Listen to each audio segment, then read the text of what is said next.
पास, आपके पास, हम क्या करेंगे? भैया हमारे पास कोई आशा नहीं है, हम कुछ नहीं कर सकते हैं। हम और आप खाली निराशा के अलावा कुछ और नहीं पा सकते हैं अपने प्रयासों से।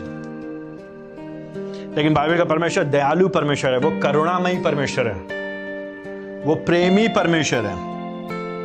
क्योंकि हम और आप अपने प्रयासों से अपने हृदयों को शुद्ध नहीं कर सकते हैं, मन को शुद्ध नहीं कर सकते हैं, साफ कर सकते हैं। हमारे प्रयास सारे असफल होते हैं, बल्कि हमारे हृदय खराब है, गंदे हैं, पापी हैं, दुष्ट हैं, विकृत हैं। इसलिए प्रभु जी ने ये कहा और प्रभु जी ने ये योजना बनाई कि मैं एक बड़ा ऑपरेशन करूंगा।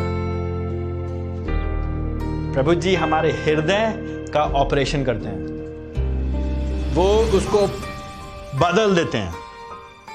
वो मनुष्य की समस्या के लिए विशेष तौर से उसके स्वयं के लोगों के लिए बात करी जा रही है। यहाँ पे जो उसके लोग हैं उनके लिए प्रभु जी एक बड़ा महान आश्चर्य काम करते हैं। यही बात हम यिर्मयाह उसके 36 अध्याय उसके 25 पद से 27 पद में पाते हैं। यही बात हम पाते हैं, क्योंकि प्रभु जी देख रहे हैं कि उसके लोग उसकी आज्ञाओं का पालन नहीं करने पा रहे हैं। उनके हृदयों की समस्या है, वो बार बार विद्रोह कर रहे हैं, बार बार संसार की ओर खींचे जा रहे हैं, रोटी कपड़ा मकान में फंसे हुए हैं। वो अपने आप को शुद्ध नहीं कर पा रहे। यद्यपि उनको व्यवस्था दी गई, यद्यपि उनको बलिदान के भी तरीके बताए गए, रास्ते बताए गए, मार्ग बताए कैसे प्रभु के पीछे चलना है, यद्यपि भविष्यवक्ताओं को भेजा जा रहा है, एक के बाद एक उनको संदेश बताया जा रहा है, चेतावनी दी जा रही कि वापस आओ, लेकिन उसके बाद भी वे लोग प्रभु जी के लिए नहीं जी पा रहे हैं। फिर भी उनके मन शुद्ध नहीं है, फिर भी वे उसकी आराधना नहीं करने पा रहे हैं। तो इसलिए प्रभु जी ने क्या कहा?